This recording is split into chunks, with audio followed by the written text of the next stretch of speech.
ইবনে দিনার তার কোমরের গঞ্জের থেকে একটা দিনার বার কইরা মাঝিরে দিয়ে দিবে। আল্লাহু আকবার! কি এক তাজ্জব ঘটনা! মালিক ইবনে দিনার যখন তার কোমর থেকে দিনারটা বার করিয়া, পয়সাটা বার করিয়া মাঝিরে দিয়ে দিবেন, হঠাৎ করিয়া তার কোমর থেকে দিনারটা বের করার সঙ্গে সঙ্গেই হঠাৎ করিয়া তার দিনারটা পানির ভিতরে পড়িয়া যায়। মাঝিও চলে আসছে ভাড়া নেবার জন্য। কেমন করে তাকে ভাড়া দেবে? পয়সাই তো একটা। তখন আল্লাহর কাছে পানির ভিতরে হাত দিয়ে আল্লাহর কাছে দোয়া করতেছি আর বলতেছেন, আল্লাহ, এই মাঝির কাছে কি আমারে বেইজ্জতি করাইবেন?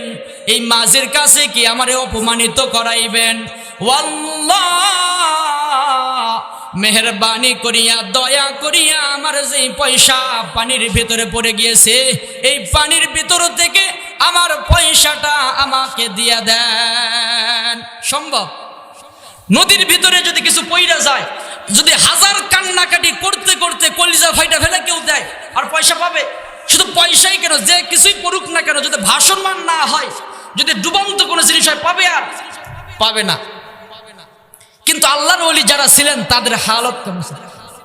এটি শেষ করে এই মালিক ইবনে দিনার যখন আল্লাহর কাছে পানির ভিতরে হাত দিয়ে দোয়া করলেন, কিতাবের ভিতরে লেগেছে এই মালিক ইবনে দিনার যখন আল্লাহর কাছে বললেন, আল্লাহ, আমার পয়সাটা ফিরাইয়া দেন, তখন অসংখ্য অগণিত সমুদ্রের যত মাছ ছিল, সমস্ত মাছ তাদের মুখে করে অসংখ্য অগণিত দিনার নিয়ে এসে এই মালিক ইবনে দিনারের কাছে দিয়ে দিয়েছেন। মালিক ইবনে দিনার তখন ওই সমস্ত মাছদেরকে বলতেছেন, মাছ রে, এই সমস্ত দিনারের আমার কোনো প্রয়োজন নাই।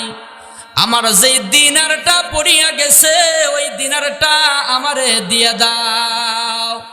দেখা গেল যখন তিনি তিনার দিনারটাই চাইলেন, তেনার দিনার চাওয়ার পরে পরেই একটা মাছ তার মুখ থেকে, তেনার কাছ থেকে যে দিনারটা পড়ে গেছে, ওই দিনারটা, ওই পয়সাটা মালিক ইবনে দিনারের কাছে এসে দিয়ে গেছে।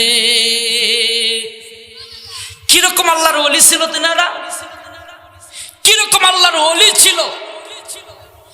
আর আমরা হাজার দোয়া করলেও আল্লাহ দোয়া কবুল করে না। কেন করবে? আমাদের ইবাদতের ভিতরে তো রিয়াযুক্ত ইবাদত। এজন্যই তো কবি বলেন, সহবতে সালেহ তোরা সালেহ কুনাত, সহবতে তালেহ তোরা তালেহ কুনাত। সহবতে যেতে হবে। উলামায়ে কেরাম যারা আছে, হক্কানি উলামায়ে কেরাম, বুজুর্গ যারা আছে, তাদের অবশ্যই তাদের সান্নিধ্যে যেতে হবে। যদি অল্প কিছুক্ষণ সময় তাদের কাছে গিয়ে বসতে পারেন, তাদের আলোচনা শুনতে পারেন, তাহলে এমনও হতে পারে ওই সময়টা ব্যয় করার কারণে এইটাই জান্নাতে যাবার জন্য ওসিলা হয়ে যাবে। আল্লাহু আকবার, আল্লাহু আকবার! কিরকম দামি কথা!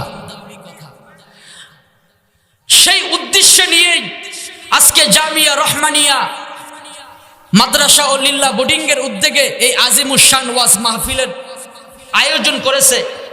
আপনারা যারা যেখানেই আছেন, অতি দ্রুত আপনারা এই প্যান্ডেলে এসে বসে যান।